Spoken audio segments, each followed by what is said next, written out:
Hmm. Okay. Okay. We are going to call this meeting to order. The June 16th meeting of the Watershed Committee Board of Directors meeting for Marin Municipal Water District, aka Marin Water. Can we have a roll call, please? Yes, Director Gibson, Here. Director Russell, Here. Vice Chair Schmidt, Here. and Chair Bragman. I'm here too. So do we have a motion to adopt the agenda? Move approval to adopt the agenda. Second. Okay, roll call, please. Director Gibson, Aye. Director Russell. Aye. Vice Chair Schmidt. Aye. And Chair Bragman. Yes. Okay, now is the time for public comment. This is an opportunity for members of the public to comment on any items not listed on the agenda. Comments are limited to 3 minutes. So do we have some open time public comment? There are none. Oh, wait, nope. Mr. Roberts just got it in. Go ahead, Mr. Roberts. Okay. You can hear me, I trust. Yes. Yes. And I guess you have all read the grand jury report, which is significant and in large part spot on, it seems to me. But I did notice that they quoted the cost of desal at about $2,500 an acre foot. I think that's understated, and if I'm correct, you may want to correct them as well. Thank you. Thank you. Point. There are no further comments. Okay, and we should get further information on the cost of desal when our water assessment or water supply assessment study concludes. It's going to have to include costs. Okay, so the next item on the agenda is the minutes to approve the minutes of the Watershed meeting from March 17th. Motion to approve the minutes. Okay, is there a second? Second. Okay, there's no changes, no problems. Okay, let's do roll call then. Director Gibson, Aye. Director Russell, Aye. Vice Chair Schmidt, Aye. and Chair Bragman. Aye. Thank you. Okay, the next item is a presentation on the Azalea Restoration Project fundraising efforts. And it looks like this is going to be presented by Sean Horn. Yeah, good afternoon, board members. We're going to present an update on the Azalea Hill Fundraising Restoration Project. And specifically, we're going to have our AmeriCorps members from our volunteer infrastructure program. They're supporting our volunteer program, provide you with this presentation. They're going to give you an overview of the work they've been doing on the watershed, and then specifically their fundraising around Azalea Hill. And I'll just note that this is a review and refer item where we're requesting that we disperse $18,000 that was donated to the Mount Tam Fund to the district for the Azalea Hill Restoration Project. So with that, I want to introduce Riley and Tara, who are our volunteer program AmeriCorps members who are going to provide this presentation. Excellent. Thank you, Sean. I'm going to go ahead and share my screen, and then Riley will start us off with the presentation. All right, well, thank you, Sean, for that introduction, and good afternoon, board members. Tara and I are going to talk about the Azalea Hill Trail Restoration Project and give a quick fundraising update. On our agenda today is I'm going to go over what our program's about, our AmeriCorps Volunteer Infrastructure Project, some of our accomplishments throughout our term, and then I'm going to pass it off to Tara, who will talk about watershed fundraising and the Mount Tam Watershed Fund disbursement. So what are AmeriCorps VIPs? The AmeriCorps Volunteer Infrastructure Project was created in 2009 to address the overwhelming need for support and building volunteer programs across California.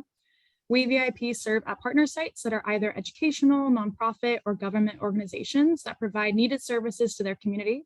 In our case, we are serving at a government municipality. We're required to serve 1,700 hours, roughly over 10 months dedicated to fulfilling 4 primary goals: building infrastructure or new systems to effectively engage volunteers, report data, and increase the capacity of our partner site, recruiting and training volunteers, fundraising at least $2,000 in funds towards increasing available resources for our site, conducting outreach and educational opportunities, and participating in training opportunities to develop our own professional skills. Since being at Marin Water, Tara and I have successfully led 10 habitat restorations with 159 volunteers, 5 litter abatement orientations with 21 new volunteers, and coordinated and supervised trout in the classroom watershed visits with over 10 classrooms. We've also spent our time supporting 1 TAM youth program, such as Rising Environmental Youth Leadership, otherwise known as REAL, in which we mentor high school youth in Marin County. We also supported Canal Alliance, a program that specializes in connecting marginalized students from the Canal region of Marin County to nature.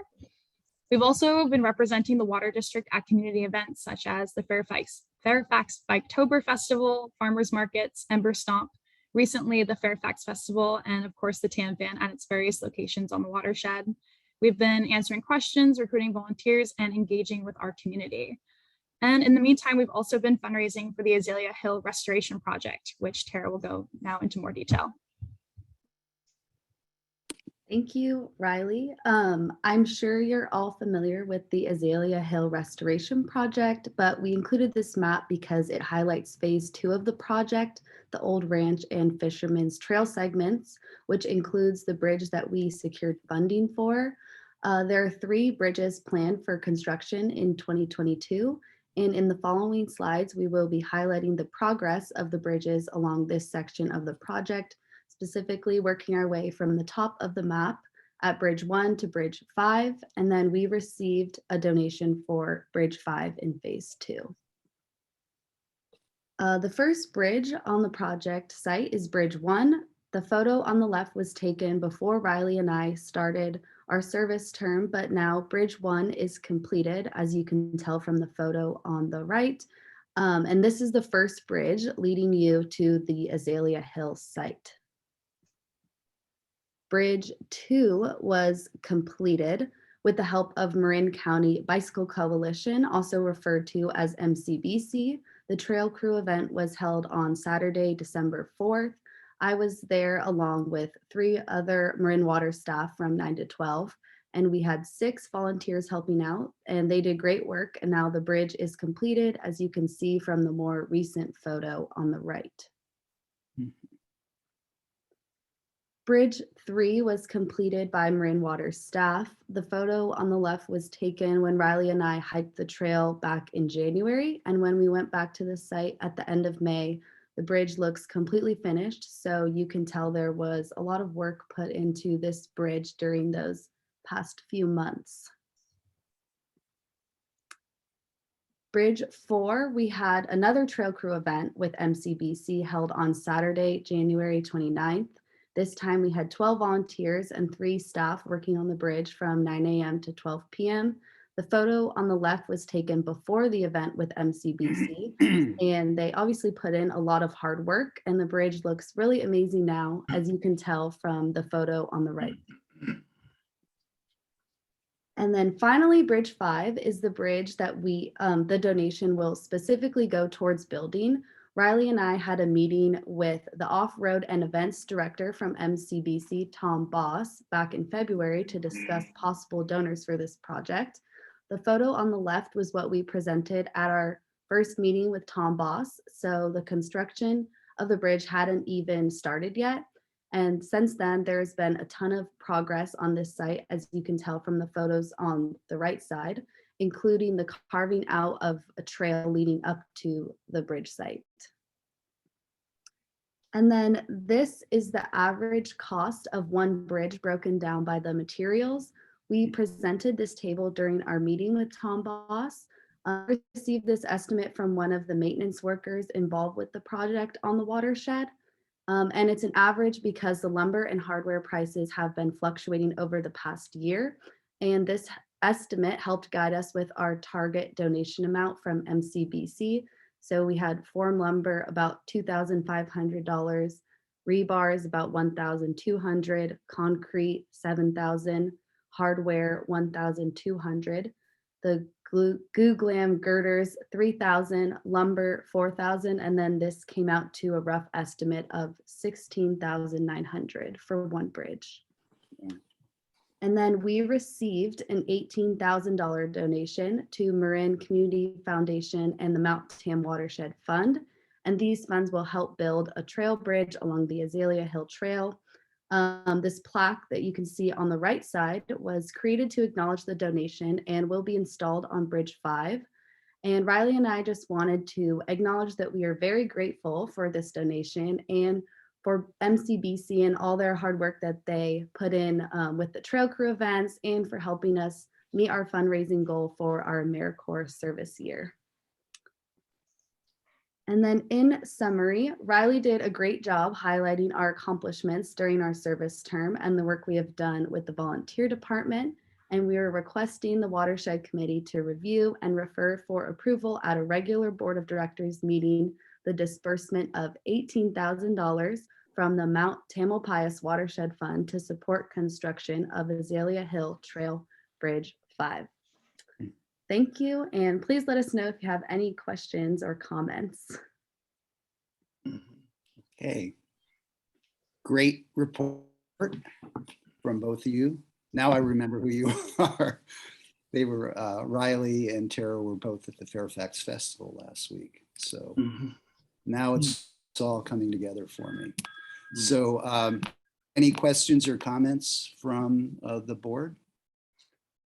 I have just a couple of questions. I'm sure we've been told in the past, but I can't remember on how does this fit into the overall budget scheme for the trail restoration? I don't know who's best to answer that question, but. Yeah, so I'll take that, Director Gibson. So the district has received a grant of $700,000 for phase 3 of the project, and that's what we'll be implementing this coming summer. And on to the next summer, we're currently designing a large retaining wall at the Beaufax, Bolinas Fairfax Road there. And so that's a major component and a major feature on the trail project and the most expensive element. You'll recall that last year we got a $200,000 grant from California Conservation North Bay to implement the phases that Riley and Tara went over with us in that phase 2 section and to start initiating construction of those bridges. So the total project cost is likely somewhere around $1.4 million, and we're continuing to fundraise for that. Okay, and this 18,000 from the Mount Tam Fund, which is essentially our fund, is obviously in addition to that, or included in that, I should say. How about one TAM? Is one TAM? I don't remember hearing one TAM involved in this, but I'll assume they probably are. Am I right about that? Yeah, so I'll just correct one piece of information is that the Marin Bicycle Coalition was able to secure $18,000, which they donated to the Mount Tam Fund, and now we're asking for that disbursement out of the fund for the bridges. So that is included within the overall cost estimate that I provided. Good. And then I think I blanked on your second question. I'm sorry. What was the? Just I haven't heard. I don't one remember TAM. Hearing about one TAM involved in this, but I'm sure they are. Yeah, they're helping us outreach to the community and with some of the signage and messaging around the project. And then they'll continue to be involved in future funding opportunities that might come along that we partner with them on. Okay, thanks. Okay. Any other questions? I'll just weigh in to say thank you, Riley and Tara, both for, and Sean, obviously, for helping to put this presentation together. It's really encouraging to see, you know, when we do have volunteers who come out, excuse me, who come out and put their shoulder to the wheel and help build trails. It just means that, you know, this Watershed is for our community, and when our community steps up to participate and make it better, I think that's just always a great sign. And big kudos to the two of you for you know, for shepherding this project along and helping to raise money and participating. I think AmeriCorps volunteers are a huge asset in our conservation world, and I work with many graduates in my other work with the Nature Conservancy and conservation. So I hope it's been and continues to be a really great experience for the two of you. I know we get a lot of benefit from your hard work, and also just want to thank the Marin Bike Coalition for their donation. That too just really, again, that community support for the projects that we do really helps a great deal. So thank you to the two of you and to the coalition for the donation. Thank you. Okay. Director Russell, you have any comments? No, it was very interesting. Good work. Yeah, and I just a couple questions. Great presentation. It's really kind of inspiring, not only to get a presentation from you guys, but to see the work. I helped on Bridge 4 with MCBC's Volunteer Day, and it was just a great experience, just laying down the deck and nailing in these 6-inch spikes to secure the deck. And it's just a great community kind of event. So that being said, are you guys planning on doing that for Bridge 5? I Yes. believe my time, yes. Go The ahead. answer is yes. Okay, yeah, it's a lot of fun, and I obviously it gets have a little ownership and just to experience really all the work, and it's amazing work because it's being done under pretty difficult conditions to do all that concrete work in the middle of the woods there, and it's just really, really, I think, beautiful work, really, actually. So I guess we need to have a motion or consensus to refer the matter to the full board for approval of disbursement of the funds. Chair Bragman, I do believe we have at least one public comment that I can see. Oh, Do that first. okay, thank you for Yeah, reminding me. I have one Absolutely. further question as well, actually, if I can. Go ahead, Jack. Okay, I guess this is a question for Sean again. At the end of the project, do we have any kind of, I'll call it a celebration or a ribbon cutting or something, where we bring all the people who volunteered and been active, or at least inviting them all? Bicycle Coalition, who's obviously done a lot of work on it, as well as all of our volunteers, bring them together and sort of a final thank you. Yeah, that's a great idea, Director Gibson, and that is our plan to do that. I will just note that we're probably 2 to 3 years away from doing that because we have a major component of the project being the hiking trail up and over Azalea Hill, the parking lot, and Right. decommissioning of about 4 miles of social trails. So that is kind of this next phase after we get through phase 3. And so we're a couple years out from being at that ribbon cutting. And Sean, when do you think the multi-trail will be done, that component? Yeah, so if all goes well, likely in the winter of 2023, I would say. So Okay. we're probably going to need all of this summer and next summer to actually implement that retaining wall feature. Yeah. Yeah, that's a big project. Okay. Any other board comment before we take public comment? Okay, seeing none, let's open it up for public comment. Great. We have 2 so far, Laura Cheriton and then Vernon Huffman. Go ahead, Ms. Cheriton. Hi, thank you for your work. I really appreciate AmeriCorps and the work that I've seen done throughout Marin County and also North Coast stuff. I'm just curious what the permitting process was for all of the bridges and who the actual designer was and what were those designers' qualifications? And is there a place where I can reference those materials? Thanks. Okay. Do we have that information, Sean, that we can provide? Yeah, so we can provide a summary of it real quick. Mark Thomas was the engineer of record for this project. They're a architectural engineer firm that comes from National Park Service with a lot of experience designing these types of features in natural settings. The engineers were reviewed by the district's engineers to confirm their design standards. And then the permitting process that we went through was with the Regional Water Quality Control Board and CDFW to get permits for all these features. Okay, and all this work was part of the EIR that was done before. That's correct. And those have all been presented to board of directors meetings in previous ones and are available on our website. Thanks, Sean. Thank Okay, you. Mr. Huffman and then Mr. Larry Minikis. Go ahead, Mr. Huffman. Yes, thank you. Great report. Really appreciate the updates. I am curious though. I represent an organization, the Access for Bikes Foundation.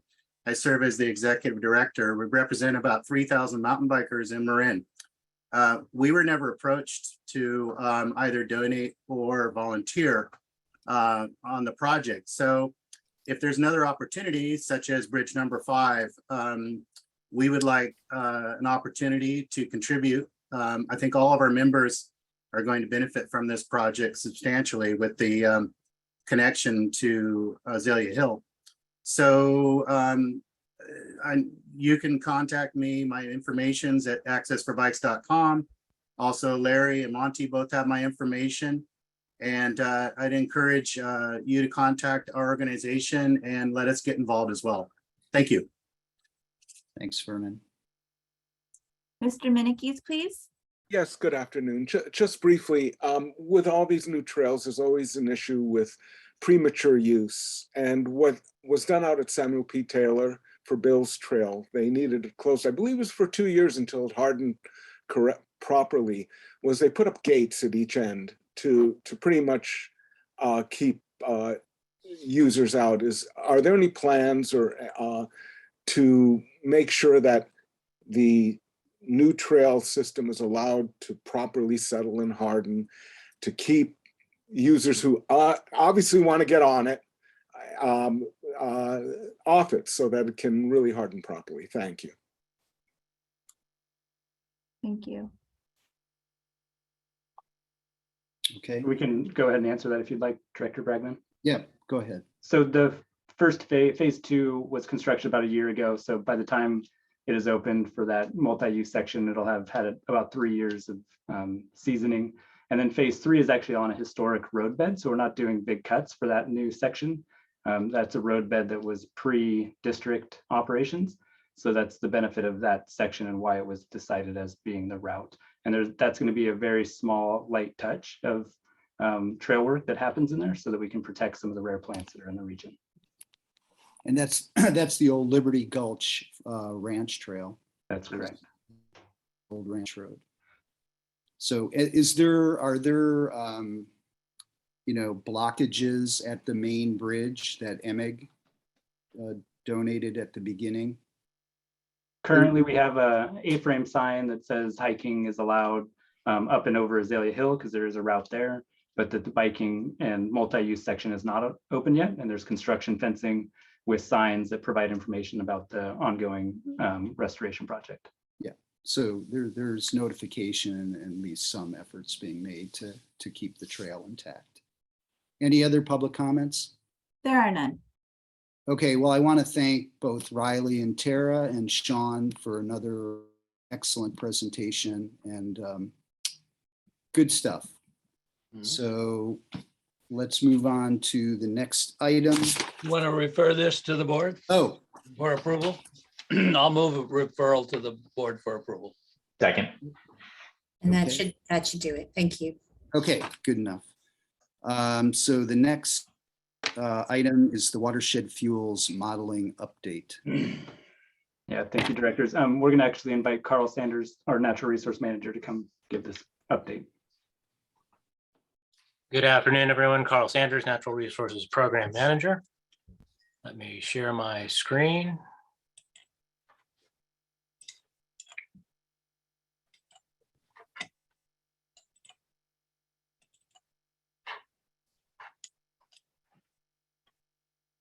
Okay, there we go. Everybody see the screen.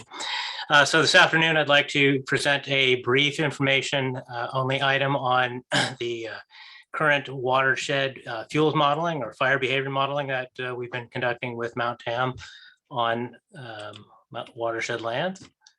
I'll give a brief overview of our biodiversity, fires and fuels integrated plan, as well as a brief discussion of our compliance work prior to conducting work.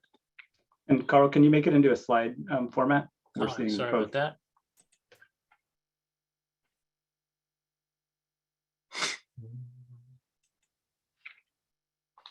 How's that? Yeah, now swap your screens. Technology. How are we doing now? Perfect. All right, sorry about that. All right, agenda. So we'll go over our existing plan. I'll cover a little bit on our pre-project compliance surveys. I'll discuss the pilot fuels modeling work that was done with one TAM. And then our brief discussion on the current fuels modeling that we're conducting with Tuckman and Carol Rice. And then give you a look forward. Plus, we'll give you some bonus information today about the fire we had on the mountain near Bontempi. Drivers have changed. This is right out of our BIFIP. This is the advice I give to all of our young professionals coming into the watershed. These are places to look for work in the future. Fire, weeds, disease, and climate change. Fire suppression over the last 150 years has left us with a buildup of fuels, trees, and dead brush. The removal of fire from the landscape has elevated the fire risk. We're also vulnerable because we have more homes and more people and more infrastructure in the interface or within areas that burn. As we saw today, increased ignition sources on the mountain and around us. And of course, as everyone's aware, climate change and has exacerbated many of these issues with disease and drought and invasive species and drought, extreme fire weather, longer fire seasons, more invasive plants, and more disease and pests. Our biodiversity, our fire fuels integrated plan gives us 3 primary goals: minimizing the risk of wildfire, preserving and enhancing our biodiversity, our biological resources, and 3, providing an adaptive framework for periodic review and changes to our plan. That's in part what the fuels modeling that I'll be presenting today is intended to do. We'll start off with one TAM and the forest health strategy. They had received a grant from Coastal Conservancy for $870,000. Just briefly read through this. Develop decision-making model to inform multi-benefit forest work, restoration work. As again, this is throughout the county or throughout the one TAM geographic area. Using mapping and geospatial models to identify areas that benefit from stewardship management, that's hands-on type of approach. Helping agencies such as ourselves and state park, county parks, identify treatment methods, compliance pathways, resource protection, BMPs, and then combine all of that analysis into the landscape level and regional forest health strategy for public lands management. One of the first parts of that was the implementation of a demonstration pilot project up near Potrero Meadows. Some of you may have seen a previous presentation on. And through all of this work, providing outreach and education support as well. For all of our project work, for at least all of our treatments work, we break our mountain up into management units or work areas. This can be seen from the slide or from the image on the left here. This is a number of units surrounding Potrero Meadows on Lagunitas Rock Spring Road, partway up Mount Tamalpais. And prior to conducting work, we conduct, turn the radio down behind me, sorry about that. We conduct rare plant surveys, nesting bird surveys, roosting bat habitat surveys. We identify water courses and wetlands and other areas for avoidance, whether they be cultural or other sensitive areas. And this is all done prior to conducting work. A closer view of the Potrero Fuels modeling effort. This again was part of the One TAM Forest Health Initiative. They had worked with Tuckman Geospatial using a flame map, which is a U.S. Forest Service product for modeling fire behavior. Tuckman Geospatial went out and looked at the 70 acres worth of fuel treatments that we'd put in place around Potrero Meadows. And the results from that, which I'll show you here in a minute, but the results said that the fuel work that was done up there dramatically lowered the predicted fire behavior with smaller flame lengths and lower rates of spread. Some examples of the treatment before and after. Again, this is around Potrero Meadows. The after shows a good example here of how through mechanical means, hand crews and combination with machines, break up the horizontal and vertical continuity of the fuels, most of which in this stand was dead tan oak and invading small Douglas fir that tend to encroach in the absence of fire. And the tan oak die-off is part of a longer cyclic problem with die-off and fuel buildup that we have on the mountain, that's just very obvious in the left slide. Another example of this same type of treatment, this is a little bit more of a mixed conifer setting, the before and the after, where again, we're retaining the overall canopy, but removing a significant amount of the fuels or dead and dying brush or encroaching brush within the ground and ladder fuels and mid-story fuels. The results of this fuel modeling here shown in the next couple of slides. Again, we're looking at how the mechanical treatment of our work models out with fire behavior. In this case, flame length. So flame length in the untreated area on the left or pre-treatment ranged from 4 to 20 feet.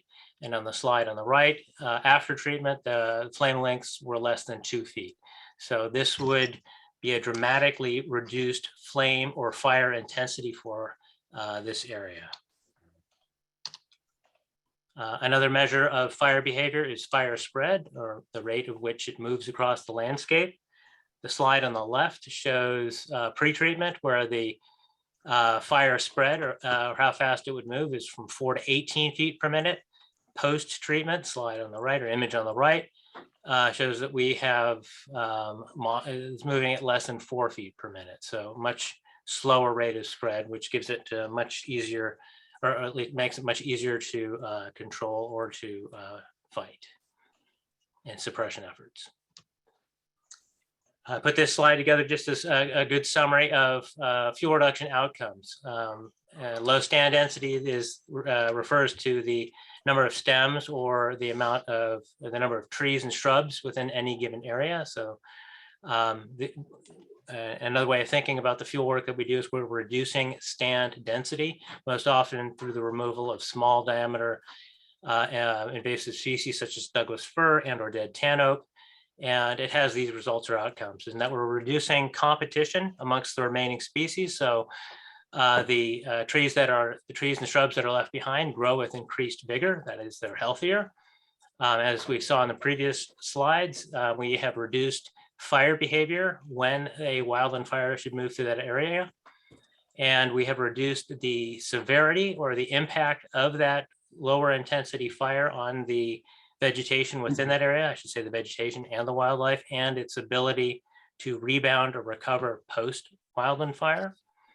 We're reminded of this each time we take a fire department out, that we've also increased the tactical advantage that this fuels work, even in a remote location such as Potrero Meadows, provides firefighters during an incident, that provides them a better ability to anchor or to make a stand or to contain a fire. This work also within a forest setting increases both fire and drought resistance of the existing vegetation. And of course, a healthier forest that doesn't burn with such severity is going to lead to an increase in water quality, or at least the runoff that enters our reservoirs with less sediment or ash. Just another summary slide on the fuels modeling and what we're doing now. Again, with Carol Rice, after we did the pilot project with One Tam, we contracted with Carol Rice and Tuckman to do a district-wide fuel modeling for us, which is what we're undertaking right now. Actually, as we speak, I was on the phone with Carol earlier today. We'll be collecting data on existing fuel treatments that we've been conducting since 1995. They'll be out in the field assessing those fuel treatments, measuring and ground truthing them. In this case, they'll be using a Farsight software, and they'll be comparing areas that have had no treatments, and they'll be comparing that to areas that with treatments, and also under varying weather scenarios, especially wind-driven events. We've provided them a database of various infrastructure values at risk. A good example of that is Bontempi Treatment Plant, and will help us evaluate the efficacy of our current treatments and the probability of loss during different events with varying treatments. They'll also be able to provide us through this modeling recommendations on our planned fuel treatments moving forward into the future. Importantly, they'll provide us with training on how to use Farsight so that we can, again, use this as an adaptive tool as we make changes in the future. And with that, we'll get a final report that should be public facing, that we can present at another board meeting on our data and with the future treatment recommendations. This is just an overview of a map of what we are currently working on and what we're proposing to work on and what we'll be modeling here we are from 2021 looking forward as far as 2026. The areas are broken up into different years based on funding, based on compliance, and this is again what the much broader scope that Carol Rice and Tuckman will be helping us to model and to provide us recommendations for treatment within these areas. And then I think I have for bonus a couple of just images from today's small grass fire out at Bontempi, which was dubbed the Lake Fire. It's under investigation, but it was human caused. That seems a likely ignition. This is near the Sunnyside Trail, or the Sunnyside, the sunnier side of Bontempi. It was about 2 acres. County Fire responded. The Tamalpais fire crew responded. MMWD responded. I think there was an aerial flyover, but I don't think anything was dropped. Again, contained to 2 acres. This is a mop-up phase. No infrastructure damage. No one from the fire department was hurt. Although a visitor who may have been involved in the ignition was taken to the hospital. Just a broader view, looking back on that fire. And from a fuels modeling perspective, this is, and from even a prescribed fire perspective, this is just for everyone's knowledge, this is an area that we actually have a plan to do a prescribed burn in here at some point. So they did a little practice one for us. This was, again, about 2 acres. And from a fire ecologist point of view, this is actually a very healthy burn. You've got an intact overstory. You've burned through the grassland here, which would consume the duff and recycle those nutrients. It'll be really interesting to see this area and even next year. So I think with that, I will end my slideshow.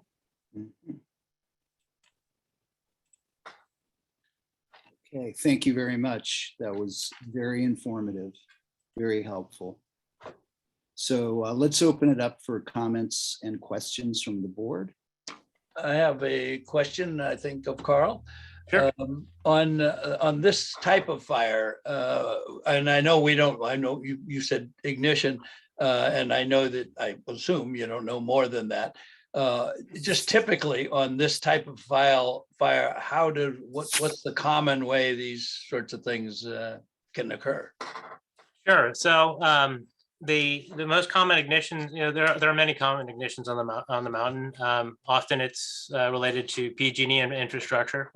I'd say most of, I don't have the data in front of me, but many of the ignitions have been through related to power lines or transmission lines. Ignitions in this case could be related to, I can't say because it's under investigation, but it could be related to users smoking on the watershed, for example. You get ignitions occasionally from vehicles. They could be backing a hot tailpipe into dry grass. Ignition from a chain dragging along a road from a trailer has been a cause. Then, of course, you get the purposeful ignition from arsonists who are deliberately setting fire through a number of means. Okay, which I'll hope is relatively rare. Yes. Yeah. Okay. All right. Thanks. Monty? No comments, no questions. Larry Russell? I'm cool. Okay, I've got a couple, Carl. How long does the treatment last? In other words, do we go back and see things regrow and revegetate? Good question. It depends on the vegetational lines that we're treating. You know, for example, on an annual grassland, you know, if I'm treating that for defensible space, I have to go back each year and recut that grass.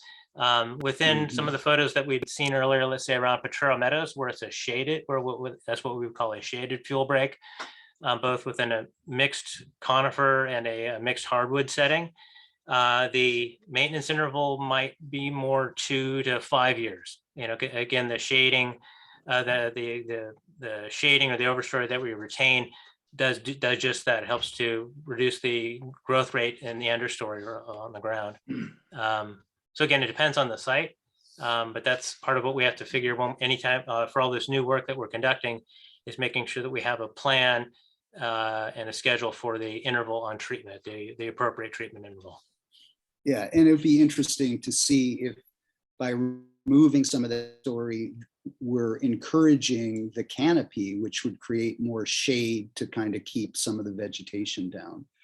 So, Absolutely. We actually had seen some of that in our initial forest health work up on Bolinas Ridge, where we were thinning the understory within a redwood stand, and the remaining redwoods are girthing up, or they're growing faster. They're growing at a faster rate, and as such, they should be, we don't have the information on the canopy, but they should be providing a healthier overstory canopy, which is going to lead to more dappled light in the understory. And by opening up the understory, we're also seeing a higher level of herbaceous growth too, things that normally would have been completely shaded out by the dense understory brush. It's that dappled light. It's that, and that's the term from ecology that leads to a diverse understory.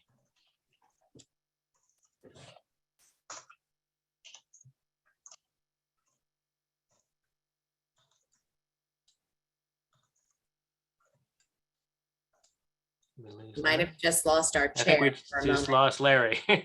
Zipped out on us. Okay. Monterey, you are vice chair. Do you want to open it to public comment? Let's go ahead and open it to public comment. Hopefully, Chair Bragman will be able to rejoin us. We have 4 public comments. The first 2, Roger Roberts, then Laura Cheriton. Go ahead, Mr. Roberts.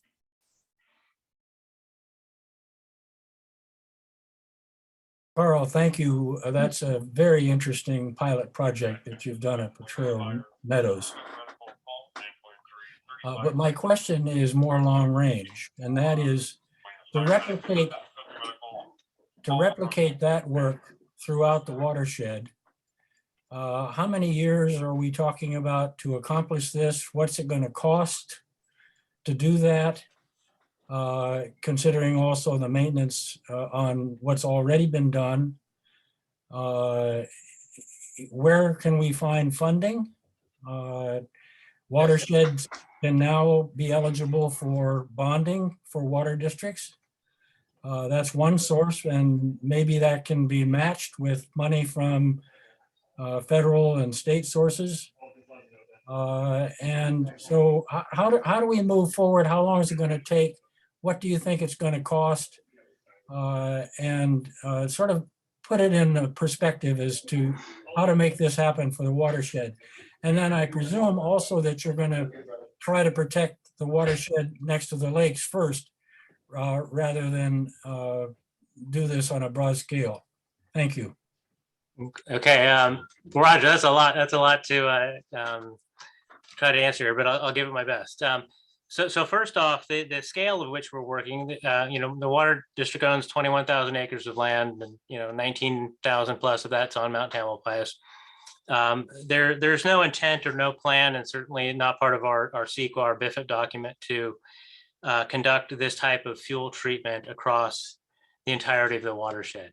We're picking very select and strategic areas, and that's in part what the modeling is going to help us do. We're now into, or next month we'll be into year 4 of our BIFIP implementation that takes us out to a 5-year timeline, and we need to revisit where we go in the future. Part of this modeling will help us on that. at best, we're probably aiming at covering 15 to 20% of our land with this type of treatment. There's some areas that are prohibitively expensive or difficult to get to. They're either too steep or don't have the strategic advantage. And part of that, you asked whether or not it's all going to be around reservoirs. Not necessarily. Some reservoirs, for example, like Kent Lake, the shoreline is extraordinarily difficult to access and would be prohibitively expensive. You asked about funding sources. We currently are using different pots of state grant money, CAL FIRE in particular, and Coastal Conservancy, both of which have funded the district for forest health work, which is a lot of what you saw in those images.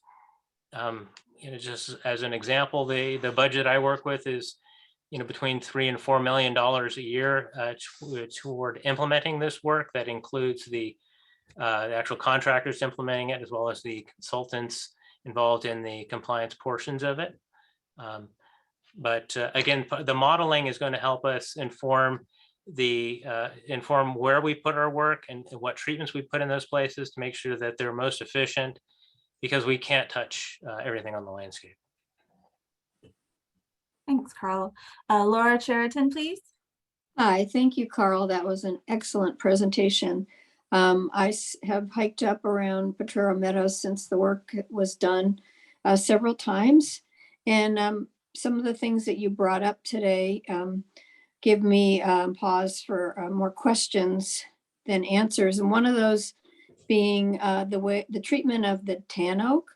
I'm curious if the intent is for complete removal, or if only dead, dying specimens are being removed, because the Coast Miwok and the wildlife consider this an incredibly important tree and with the acorns in the ecosystem. And I'm just wondering how those are going to be protected going forward because of their significance. And then the other thing besides the tan oak are my awareness that many nesting birds nest in smaller understory shrubs. And I'm wondering how those grounds are going to be protected given the threats of unmitigated, fires. Thanks. Thank you. Sure, I'll take a stab at that. So as you're probably aware, the tan oak has been one of the species most susceptible to sudden oak death, even though the tan oak isn't a true oak. We have lost 95+% of our tan oak dominated stands on the watershed since sudden oak death first showed up in Marin County in 1995.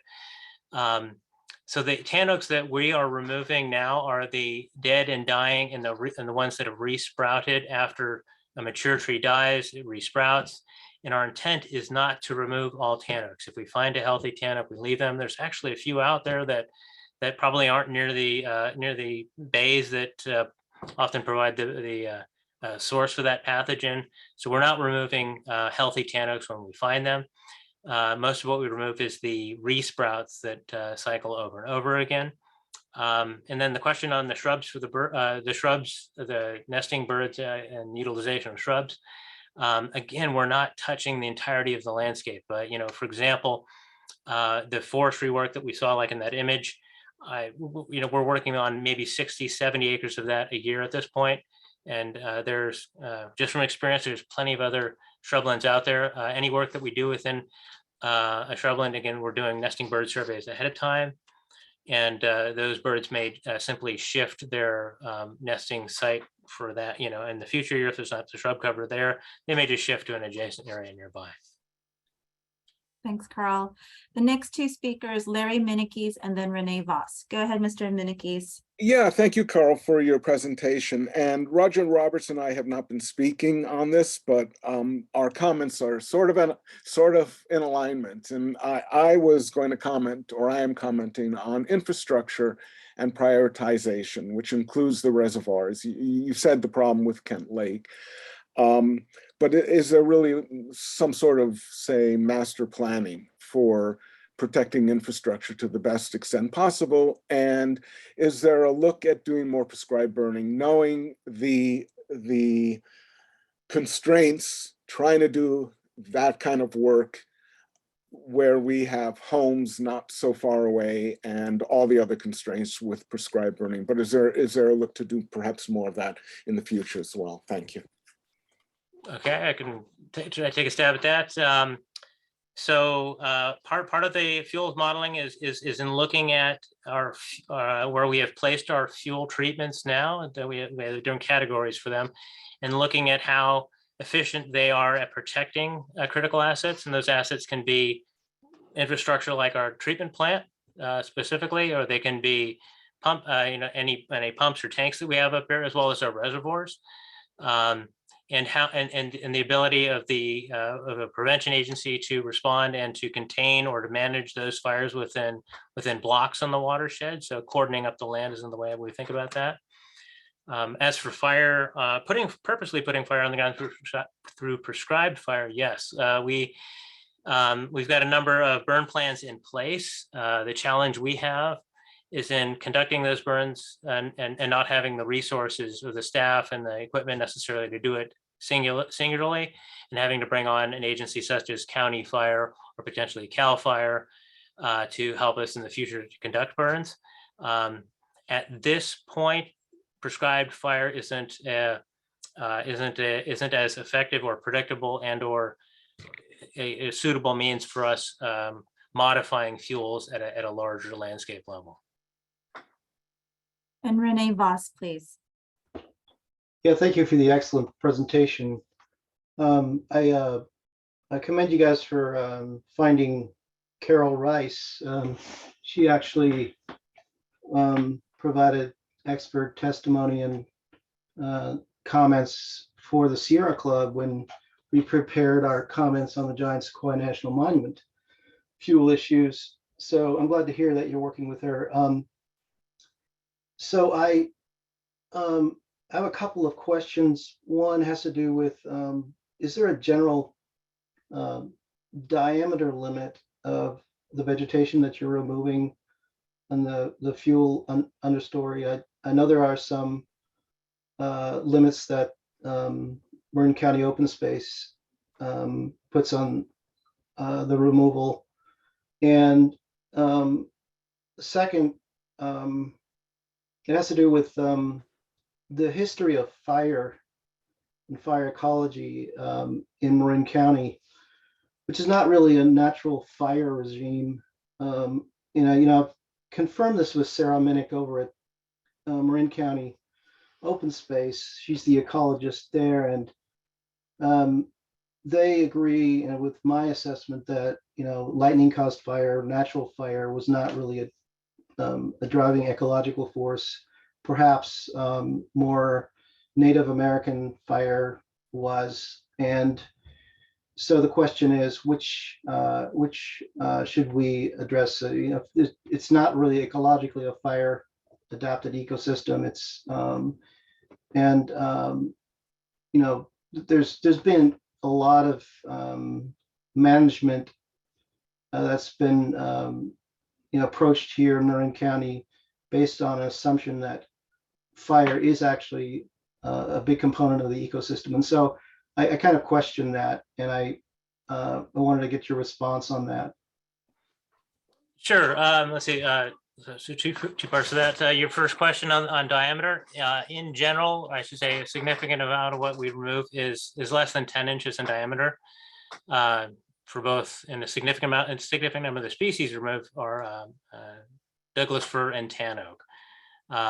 Occasionally, trees larger than 10 inches diameter, specifically like a Doug fir, we may girdle it so that it slowly dies, but it's in the long term has the same effect. In terms of fire frequency and historic, the work that Carol Rice did for us in 1995 actually showed a fire return interval for the mountain of less than 10 years. So pre-European colonization, fire interval for the mountain was 7 to 10 years. So it was actually fairly frequent, and that would have been much more. That would have been low intensity frequent fires compared to the higher intensity infrequent fires that we're having now. We haven't had a fire on the mountain since 1945. and quite frankly, the entire Coast Range and much of the Sierra Nevada vegetation is adapted to fire. And a lot of the fuel work that we do based, again, and this isn't what what we're doing isn't novel. This is being done elsewhere across the state, is in an attempt to mimic or to act as a surrogate for low intensity frequent fires, but doing that through mechanical means, reducing the fuels, and trying to open up that understory, reduce the competition, reduce the density, and as the models show, reduce the fire behavior and resultant severity.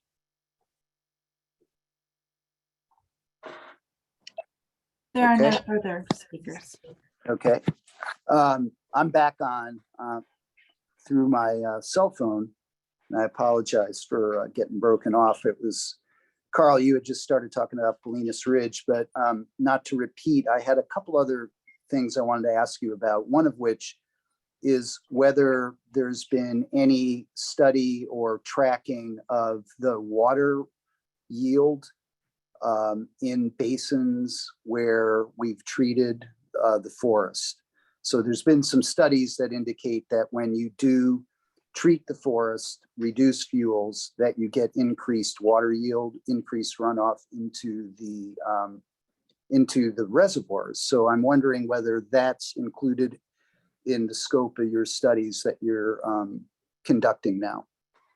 Yes, we're not doing that currently, but we have done that as part of our initial work. What really got us going on this work again on Bolinas Ridge, where we had UC Davis hydrologists coming out looking and putting in monitoring plots to look at the groundwater hydrology. We also did that below Potrero Meadow. Some of those results at Potrero are a little inconclusive because it's in the middle of a drought.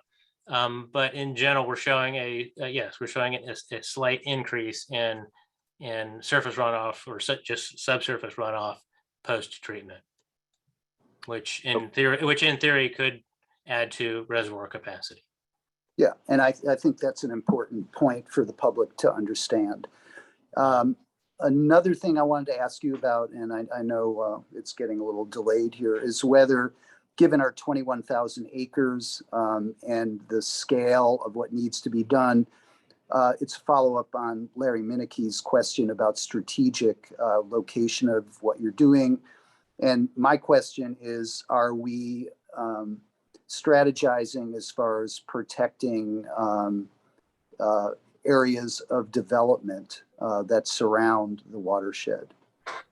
Absolutely. So Carol Rice and Tuckman will be taking into account not just our own infrastructure, but the surrounding urban interface, the wildland urban interface.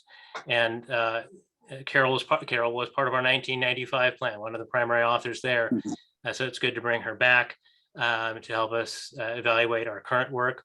Her 95 plan identified a number of field breaks that we have since built out. A good example of that would be Bill Williams Canyon or the Kent Woodlands area, where we have I think it's a 60-acre fuel break there, and where we have a series of fuel breaks as well that really do surround our communities or on the edge of our communities, I should say, on the south side of the mountain above Mill Valley, wrapping around Kentfield, Ross, where our properties abut San Anselmo and Fairfax as well.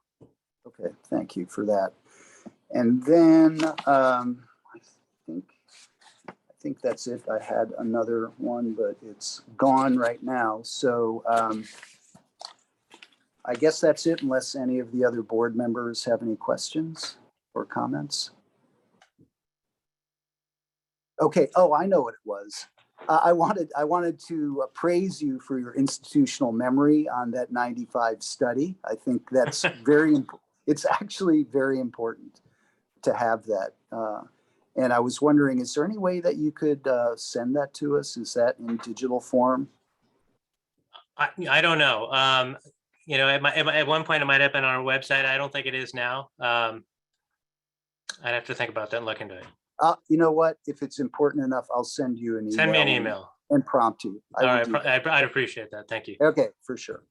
Okay, I think that brings us to the end of that item. So let's move on to item 4, which is the update on the Watershed Recreation Management Plan. Thanks a lot, Carl. Another really good presentation. Thanks. Yeah, good afternoon, Director Sean Horn, Watershed Resources Manager. I'm going to take this item. We've got a brief presentation for an informational update on the recreation planning process.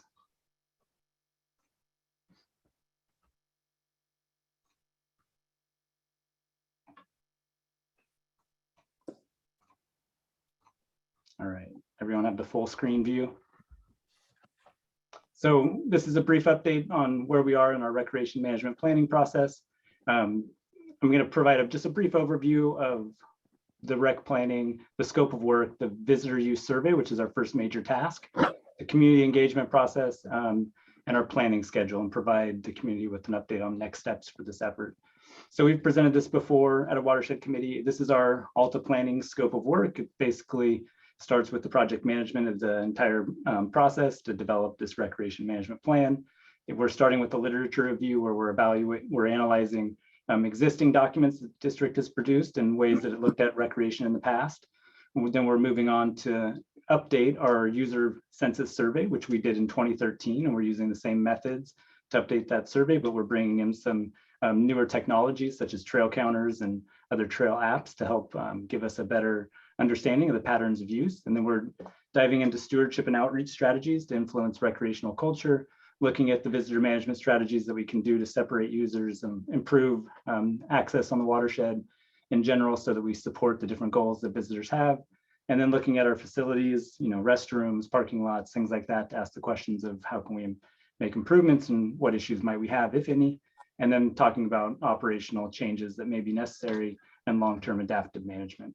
So the planning process that we presented during our initial scoping phase was kind of built around this visitor use management framework where we build a foundation asking why, what's the purpose or the need. So that's where we started with our stakeholders and looking at what are those desired conditions we want to see in the future. And so we're spending some more time on these 2 questions in the front end of this planning process. And then we're going to start diving into later as we move through into the identifying management strategies, some operations that we might be able to change to improve things, and then a process for implementing and adjusting as we go through adaptive management. So the first major task that we informed the community of at our first meeting, which was about a week and a half ago or so, was that we're going to take some time to update our visitor survey. And the next meeting in July will focus on this process, and we'll be outlining how we'll be collecting information, how there will be opportunities for folks to volunteer to support that data collection process. And then also we've been installing trail counters throughout the watershed to get a sense of how people are using it, where they're going, how many folks are doing that. And we're using apps to help us understand the patterns of use as well. And then we'll be doing direct contact with visitors to ask them a series of questions, which were based on the 2013 census survey to really understand their experience. So this will be happening August through October. That's kind of our time frame for conducting that work and then producing the results. We put this graphic together to show folks how we're moving through this entire planning process. It's a little busy, but the blue boxes kind of align with the scope of work for the consultant. And then all the meetings are kind of highlighted where we'll be dealing and grappling with those specific components of the planning process. And then at the end of this, hopefully around the fall of 2023, we'll be coming out with a recreation management plan as a guiding document. In addition to these workshops that we're developing for the community that will be virtual, we've designed a couple of site visits on the watershed to give everyone a shared experience and have some discussions about what they're seeing in the field. Those site visits won't be as formal as our meetings, but they'll allow an opportunity for people to talk together, think about the issues that they're seeing, and actually have their experiences grounded in a shared site visit. So the schedule, which is on our website that we put together for the recreation management planning process, is all outlined. We did our best, the best we could to kind of outline all of the meetings in advance so the community could see what's on the horizon. We have kind of noted that there may be a need to change some of these dates based on how some of these tasks move forward and if we need more time for them or not. But we have outlined them all, provided dates and site visits and themes to those site visits as well. In addition to the Watershed Recreation website page that we developed, which has this schedule, we provided a new link for folks to be able to sign up for email notifications so they can be notified of different steps in this planning endeavor. And then we designed a few site visits, real specific, to get folks out on the watershed, to walk, to look together, to think about the issues. And that'll start with a ranger and naturalist hike. Then we'll have a watershed visitor survey volunteer opportunity over the course of about a month, where people can sign up and actually go out to participate in collecting that survey from our trail users. And that's the same methodology that we used in 2013. And then our third site visit will be really focused on just looking at our roads, trails, and specifically the Azalea Hill project, which is one of our newer endeavors to look at multi-use and how we move that forward, and also looked at how we're closing social trails that are used and having an impact on the landscape. So thinking about how you combine those two things. And so, as I mentioned, we have a new webpage on our website that provides all this information. We're also putting all of our meeting details after the fact on there with the presentations and any documents that we referenced during those meetings. So at the first meeting that we had, we really asked the public to focus on these three kind of questions. What issues are we facing? What are those desired conditions that you would like to see in the future? And how might we resolve those issues? So that was kind of to give us a foundational understanding of how to move this planning process forward. And we got some really good input from those participants at that meeting. And we'll be moving that conversation through each planned meeting to advance it, to help kind of frame and engage the community and actually coming up with the solutions through this planning process. So the next meeting that we have scheduled is July 6th. It's a watershed site visit. That's going to be our first one. We're coordinating a hike. It'll be led by rangers and naturalists. We're going to have a really fun activity around Bontempe Lake. We'll probably look at the recently burned area as well. And this will provide folks an opportunity to get out on the watershed together for the first time. The meeting is going to be at 2 p.m. and we're going to move these times around so people see the condition of the watershed at different times of the day. We're working on the location and we'll post this all on our website as soon as the logistics are all ironed out. And then our next workshop is going to be July 13th. And as I mentioned, we're going to show folks how we're going to use that visitor survey information and that data collection process to allow us to do some data analytics and have a really rich understanding of the patterns of use on the landscape. So what that means is we're going to take all this visitor survey information, how folks are actually moving across the landscape, coming from where they're parking, where they're going, take all of that data and layer it over our biological data, which we've been collecting for years, to get a better understanding for how might visitors be interrupting or having an impact on the landscape, and how might we be able to adjust some of those opportunities, those routes that they're taking, or the impacts that they're having through some management strategies and actions. And so that's our general update, and we'll answer any questions that you might have on the rec planning process at this time. And I'll just note that our intention here is to continue to provide updates at the watershed committee meetings as we move through this process. Okay, great summary, Sean.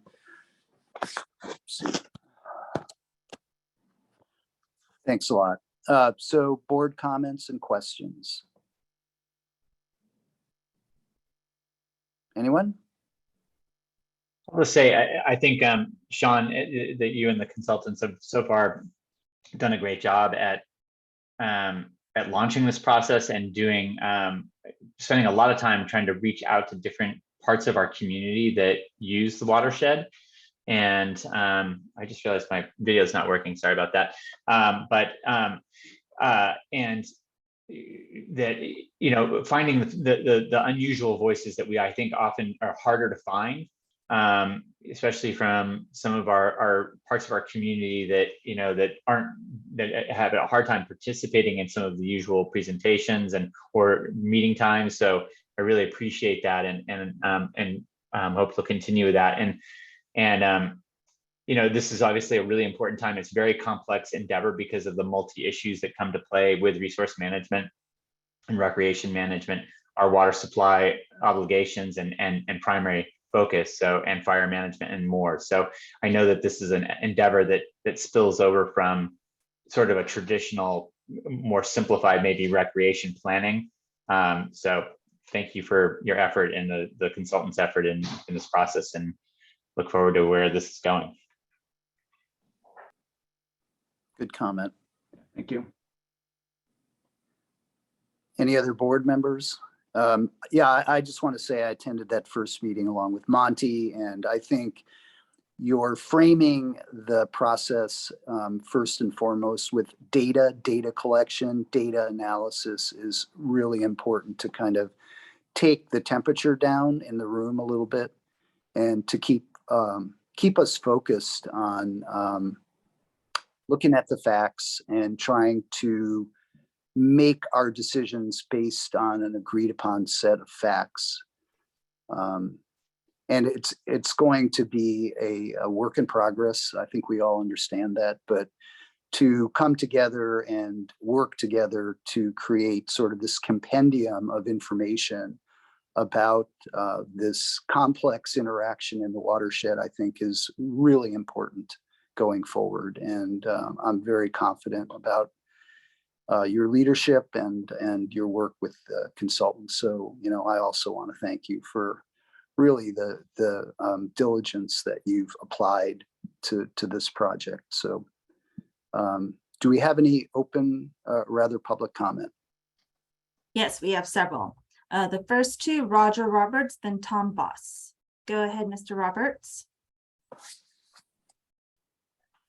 Thank you, Sean. I appreciate the difficulty of what you're trying to do for a recreation management plan, which has some cross connections and impacts associated with the trail management and multi-use efforts there. So I'm going to ask you a question which is really wanting some reassurance from you that for sensitive habitats, where trails go through sensitive habitats, is it still the plan to realign those trails and particularly with respect to recreation use? Is there a linkage there that you're going to be engaged in? I think you've said you would be doing that, but I would like to hear it again. Thank you.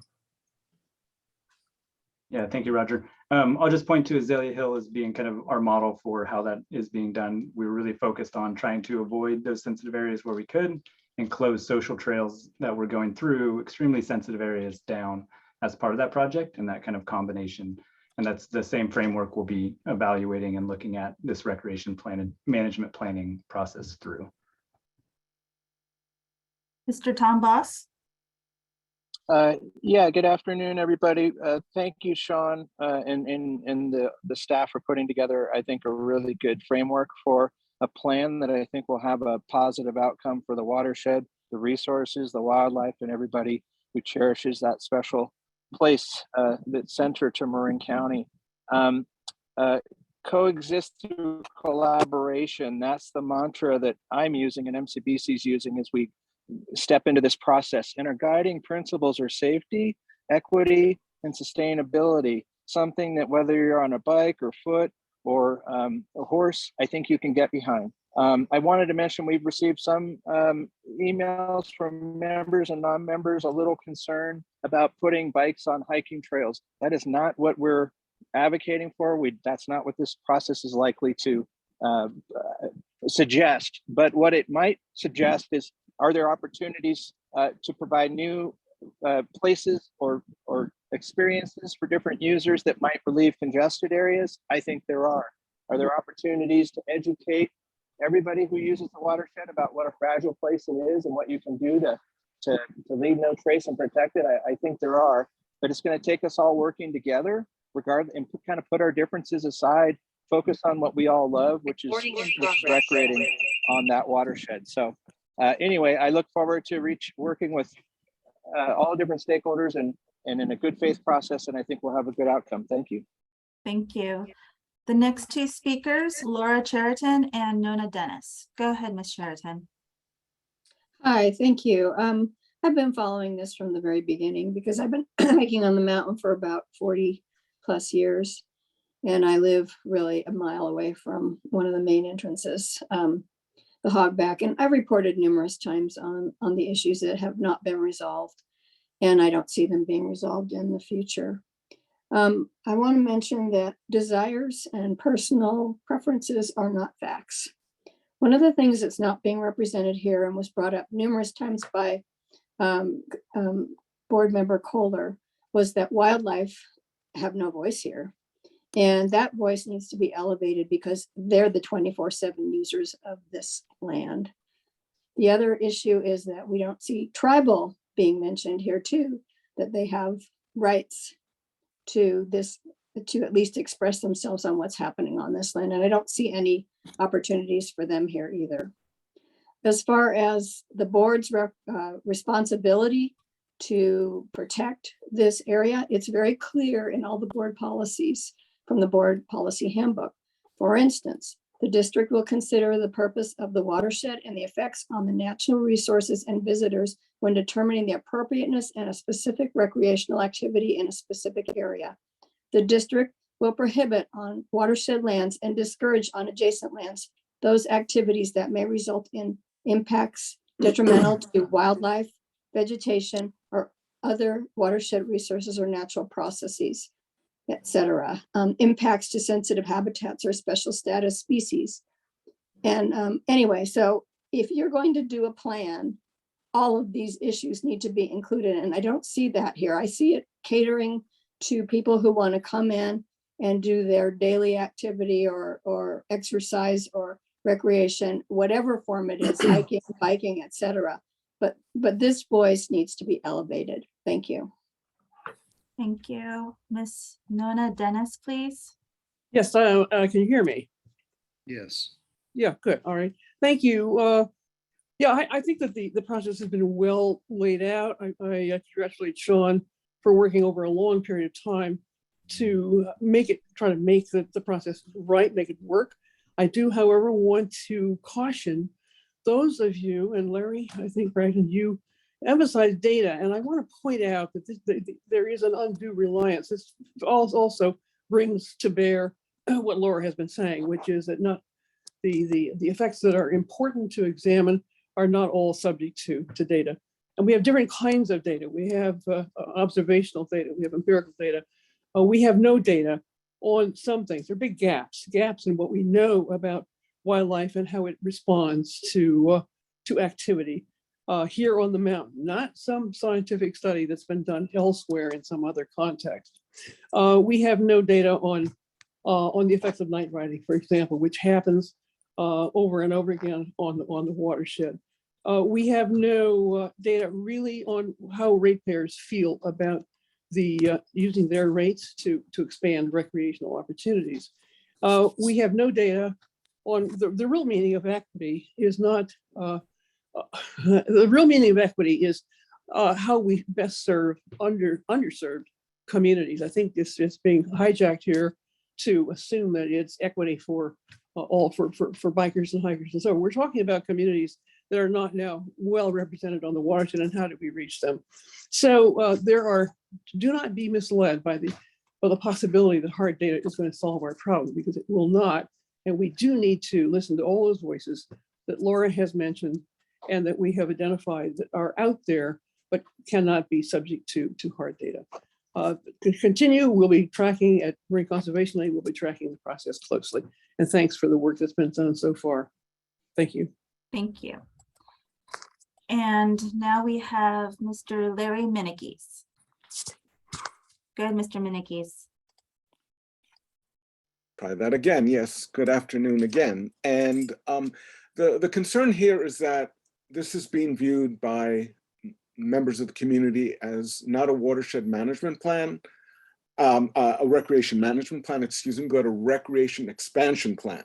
How are we going to put more recreation on this mountain, on this watershed? That's the concern, that there's expectations, and that if you don't meet those expectations, there's going to be a lot of hand-wringing and people being upset about it. And I think right at the start, this has to be clear. What is this exactly? Where are we headed with this? What will be missing from this in parallel should be a, back to Laura's comment, a look at displacement of wildlife and how do you avoid that, both on time basis, because more people are going out using lights at night, and with the expansion of recreation overall. So I think these are critical elements as you go forward. I think I'll leave it there. Thank you so much. Thank you. There are no further comments. Okay. Any other board comments, questions? Yeah, I'd like to say that I think those were excellent comments. I think that viewing this as an inclusive document is really important, both to the Native Americans and to the native critters. I mean, we need the whole package in the way we look at it. And I think Larry Minikes is right on that people are viewing this as a means to expand it as a place to recreate. Well, that's all fine, but it is a watershed. And, you know, if it was handled in the conventional way, which means no access, then all of the animals and the species that are there would just be left alone. So it's kind of an interesting thing that the classical watershed management was to keep humans off because of the potential for contamination. And this one has been kind of a hybrid, and it's a done deal, and now we're figuring it out. So it's a lot of steps here, but Yeah. very good work though. Yeah, I think very good work, and I agree. We've had some excellent comments. And one of the concerns that I have been developing here, and clearly I'm not alone with this, is, and in fact, I think it's Nona Dennis's remark that I remember from some time ago, that our risk is with the watershed just simply loving it to death. And that is a risk that we face. We have the historical promise of a park that's been the with the water district throughout our entire history. We've promised people a park and at the same time deliver the water. The problem is we're not a park. We're not set up as a park. We don't have the budget for a park. We can't really, we don't have the apparatus to be a park. So we do our best to meet that promise. And I'm worried about overreaching. And the last thing we need to do is to encourage a lot of expanded activity on the watershed. We can't handle what we have now. I'm not saying that's where we're ending up, but it is a concern I have as I watch through the process developing, you know. Anyway. I want to jump back in if I can, Director Bragman. You know, I think all the comments that we're hearing here on this issue are a strong indication of how much people care about this issue and how complex it is. And I want to agree that, you know, our foremost priority is water supply. That is what we are here for. That is what we are obligated first and foremost to provide safe and reliable water supplies for our communities. I don't think that they're mutually exclusive. I am not worried about us loving this watershed to death because we're not going to do that. And we have really great staff on board. With all the presentations we've heard prior to this, I think show the diligence of our staff, and I think of the board too, that we're going to take care of our watershed.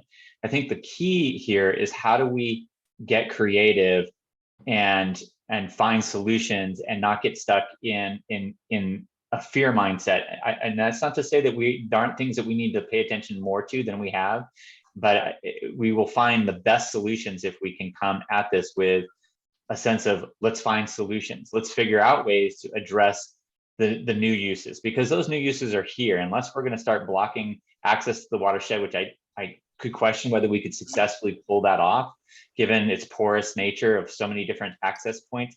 I think we have got to find ways to encourage the right kind of usership that's sustainable and well managed, because I think that's where we're going to come up with the best outcome that's going to make hopefully the best solutions for all the different user groups. So I'm encouraged by the process and I'm excited to participate. And if there are more people that we need to get involved, if those who are on the phone have made comments, if there are folks that you don't think are attending, please let Sean know. I'm sure that Sean will do, you know, we're doing the best outreach we can, but that doesn't mean we're going to catch everybody. So please help us in that. And we just need people to participate, because I think we need to hear voices see and find the best solutions. So thank you for attending today, for all the folks who've made the time, and look forward to the process going forward. Yeah, and I just wanted to make one comment in response to Nona, which is, when I say data driven, I don't mean the data. We're dealing with a multi-layered study. So I don't think you can just take the data from one perspective, the data be taken from 60 degrees, watershed, animals, wildlife, hydrology. So I think it's the combination of all those different points of view, and perhaps some of the other issues that are not so subject to being reduced to empirical data do have to be taken into account. So that is an interesting point of view, but I think ultimately analyzing the data as a community from all the different angles is a very important sort of starting point, so that we have a common set of facts and a common understanding, even if we have differences, to bring people together to get the best solutions and to protect the watershed. So it's going to be a challenging process, but we've got great people in the community, deep knowledge that I think is really going to help guide us. And I'm confident we'll get to a good place with it. So I think that is it for today's agenda. Terry, are we done? Yes, we are done with It's the all the last agenda item. items. Okay. So I want to thank everybody again for another great Watershed Committee meeting, and we'll look forward to seeing you in a few months. And thank you all, and thanks staff too. We'll see you soon. Okay.